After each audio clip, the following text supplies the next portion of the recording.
Frequency Podcast Network. Stories that matter, podcasts that resonate. Small prairie towns are supposed to be peaceful and quiet, even if there are divisions, even if some people don't really get along. There's often no choice but to mostly smile and pretend. The town's just too small for open hostility. Everyone knows everyone. So those divisions remain hidden, simmering, until something shows up that cannot be ignored. An extremist cult leader and her followers have set up camp in a small Saskatchewan community. The self-proclaimed Queen of Canada has offered up threats, even calling for a public execution of elected officials. When the so-called Queen and her followers arrived in Richmound, Saskatchewan, it was assumed that they would hang out for a while and move on. That's what they had been doing across the country. But months have passed. Close to a year, in fact. And they're still here. They're entrenched. And during that time, the presence of extremists has laid bare anything that was simmering in Richmound.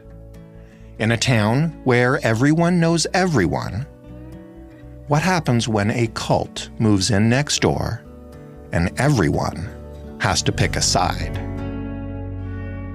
Nothing good. I'm Jordan Heath Rawlings. This is The Big Story. Rachel Browne is an investigative journalist. She looked into what's been happening in Richmound for the Walrus. Hey, Rachel. Hey, Jordan. Why don't we set the scene? And I think a few people listening are already familiar with how this story begins, but maybe not where it's gotten to now. But where's Richmound, Saskatchewan, and why are we talking about this tiny little place? Yeah, Richmound, which I'm sure many people had never heard of before. It's this tiny town of just over 100 people right near the Alberta border. So it's about an hour east of Medicine Hat by car. It's this tiny town that has about 65 homes within a half a square kilometer. And it's, like I said, it's surrounded by farmland. So it's mostly people who want to live there and get a bit of peace and quiet. There's cheap real estate. It's where a lot of people raise their young families or go to retire as well. And sort of in the middle of that community, or maybe not quite in the middle, is a whole other group of people. How did they show up? Yeah, so you have the so-called Queen of Canada, Romana Didulo, and her group, a dozen or so of them. They pulled into town last September. They had been kicked out of a town called Kamsack on the far east of the province of Saskatchewan, so right near the Manitoba border, just shortly before that. And they were looking for a place to land, a place where they could put down roots after a months-long royal tour of sorts across Canada. And Richmound ended up being the place where they've been ever since. For a brief refresher, we have covered her on this show before. I think most people know who she is, but the Queen of Canada, where did she come from? Maybe that's where to start, because I think you got a little bit more into her origin story and her background than I'd seen before. Yeah, and I have to give a lot of credit to my former vice colleague, Mac Lamoureux, who's been following Romana Didulo's rise for years. He's probably the best reporter who's been following her from the beginning. There's not too much that we know about Romana Didulo's early life. It was around 1990 when she was a teenager, so she's now in her 50s. And she immigrated to British Columbia from the Philippines. And, later on in life, in her career, she ran a recruiting firm for the oil and gas sector. And then again, we don't really know too much about her life, professionally or private life, until about 2020, when she founded this fringe political party called the Canada First Party, really borrowing language from the American Republican Party, saying things like draining the swamp in Ottawa. Right. So she starts this party and then from there goes on to fill this power vacuum that had been left at the end of 2020, 2021 or so in the QAnon community. So from there is when she rose to prominence as this QAnon leader, this conspiracy theorist, and she's really, taken off ever since then. And over the course of the next couple years, I guess, she traveled around Canada with her followers, issuing royal decrees and all the stuff that our listeners probably have heard of.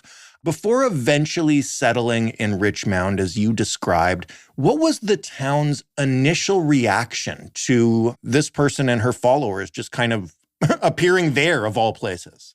Yeah, the town's initial reaction when this cohort of RVs with this purple and white flag on it, RVs with this woman's face on it, a lot of them were super confused. And once they kind of realized what this group is, who this woman was, and the types of harmful rhetoric that she'd been spewing for a long time, they became outraged and horrified that there was this group that was putting down roots in their town, that it was making Richmound their home. So dozens of locals came together and protested the presence of this group in town. People from outside communities came in.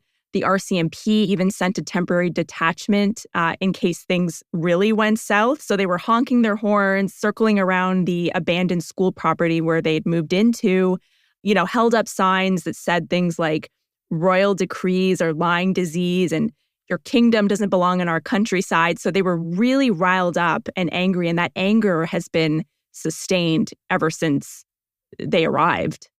Did any of them imagine at the time, and again, Didulo had kind of paused in a couple of places before, but did any of them imagine that, nearly a year later, they'd just still be there? No. Most locals I talked to had hoped the group would have left by the time winter came around. So they rolled in around September, and the prairie winters can get really, really cold. So they were hoping basically that the group would be frozen out. But they lasted through the winter in that school. And so by the time spring came around this year, locals were thinking, okay, now the weather's warmed up. She's probably going to want to go back on the road like she had last year. And yet they are still there. They're still in the school. And now we're, in the middle of June, and they're starting to till the soil around the school. They actually just started painting the school this really bright purple to match her, so-called royal colors. So they are, I think, there for the long haul, as far as we can tell. What have they done to that school, and how are they living in it? Do we have any idea? I guess they don't let people in.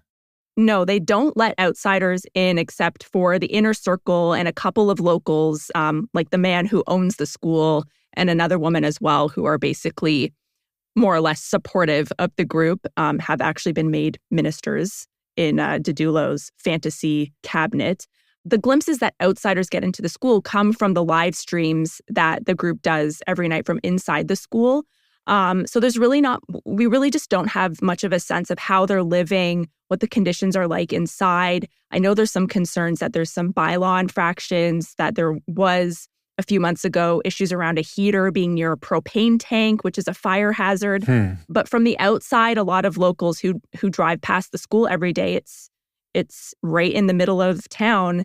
They're upset to see this construction fencing around the school, these RVs parked outside, and now, like I said, this really bright purple color that they're just painting the entire school with. So for a lot of locals, it's a big eyesore and, sort of a reminder on a daily basis that there's this cult amongst them. You mentioned that the anger that showed up initially when they arrived has mostly been sustained, but not with everyone. And how has Didulo's presence changed this town?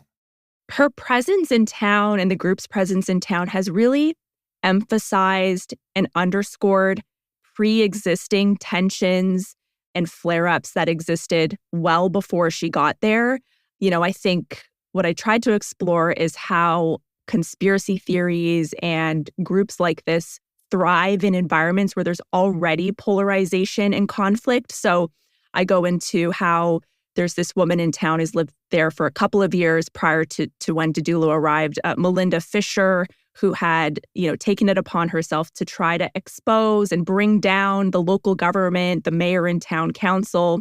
So she had already had a lot of tensions with her neighbors and with the local government, which she sees as corrupt and, basically not acting in the best interest of the town. And then there's the guy who owns the school, Rick Mans, who himself was already, a QAnon believer. Neighbors described him as a conspiracy theorist. So this town in many ways was primed for the presence of a group like this, which I think is sort of a small-scale example of how conspiracy theories and conspiracy theorists thrive. It requires, like I said, polarization, but also people looking for opportunities on either side, I think.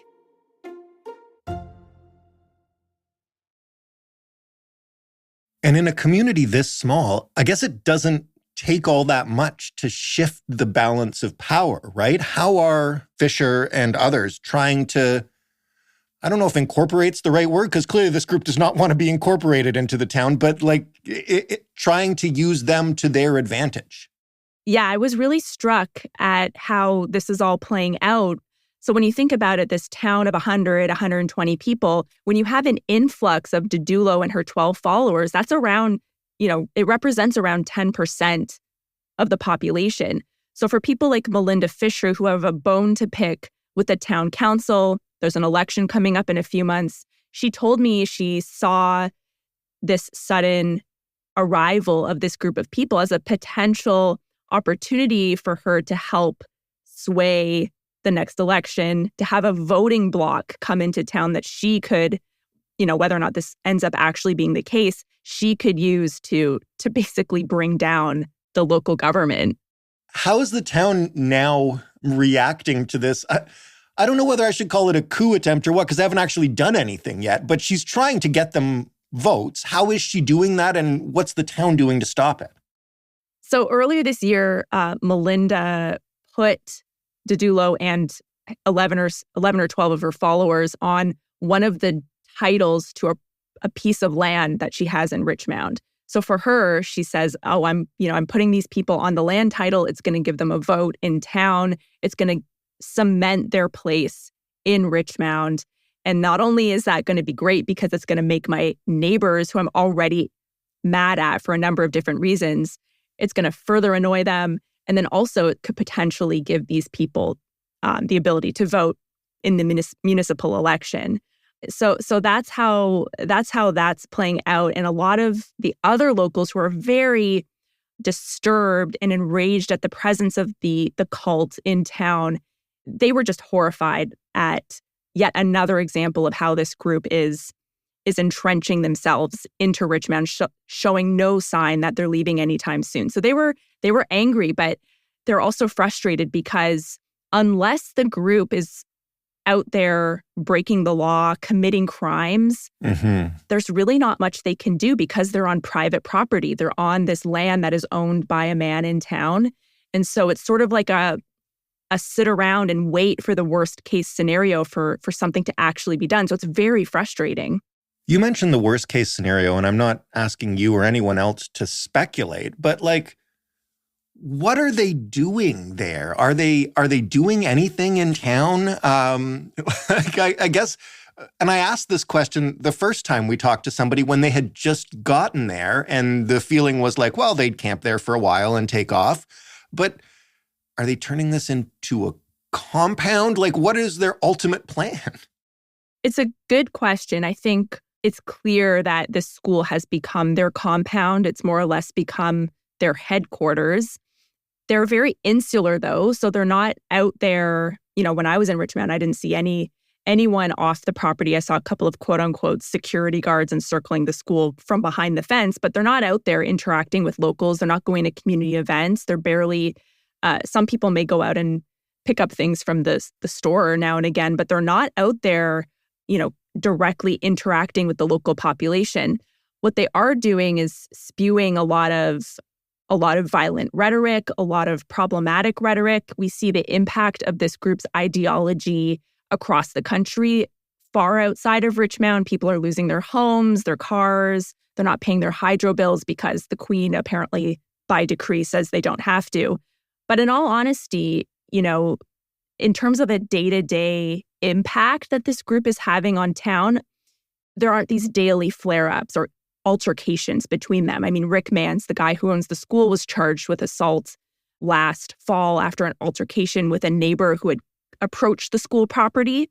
But beyond that, there's nothing specific that the police could charge them with. I mean, I will also say last fall is when the group, or what the locals believe was the group, sent out execution orders by email to a lot of local people saying that if you cross us, if you call us out, you will be publicly executed.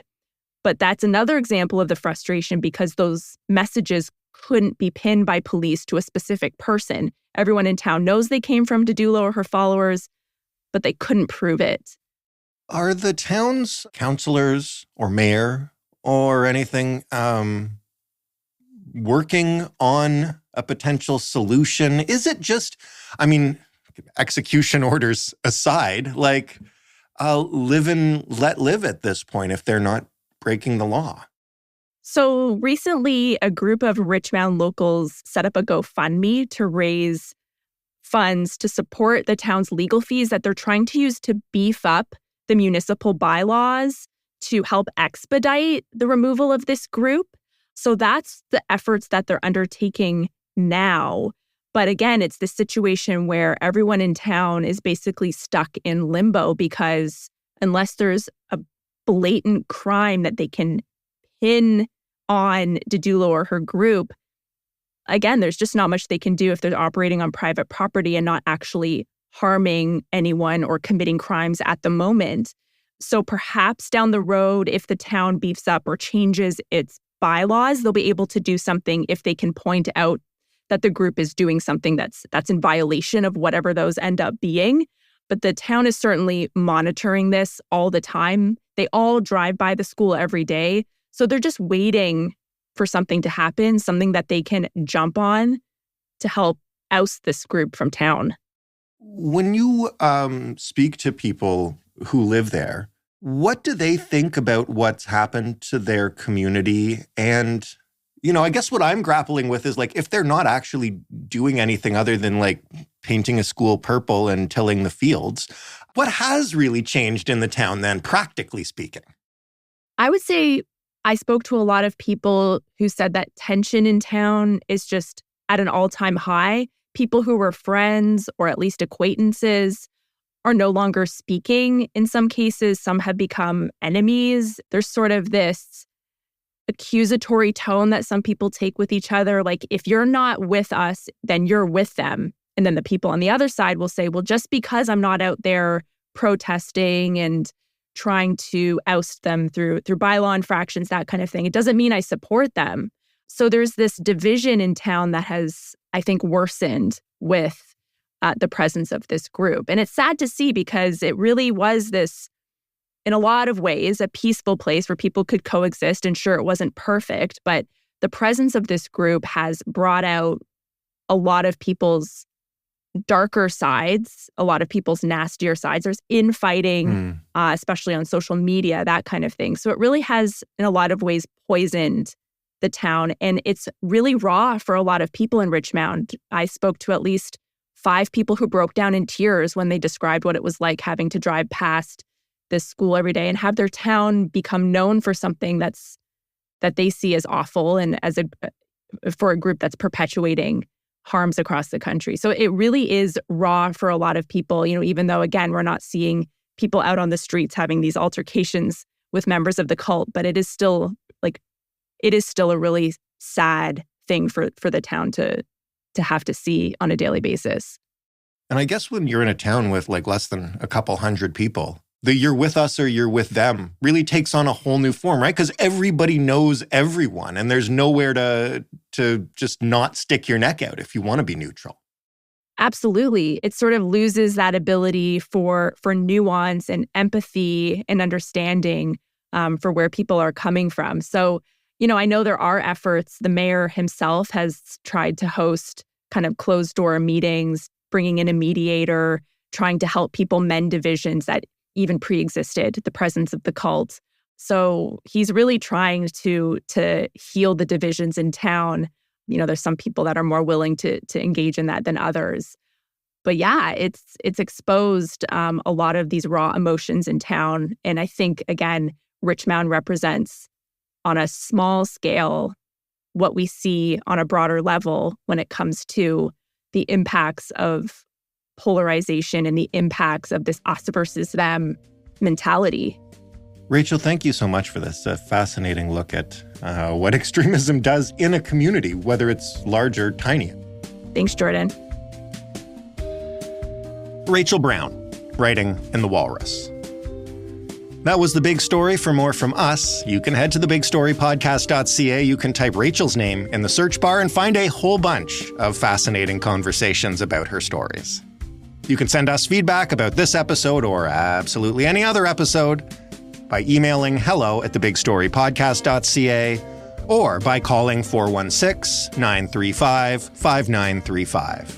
This podcast is in your favorite podcast player. It's in a mediocre podcast player. It's even in a bad podcast player. And of course, it's in your smart speaker. Just ask that little device to play The Big Story Podcast. Thanks for listening. I'm Jordan Heath Rawlings. We'll talk tomorrow.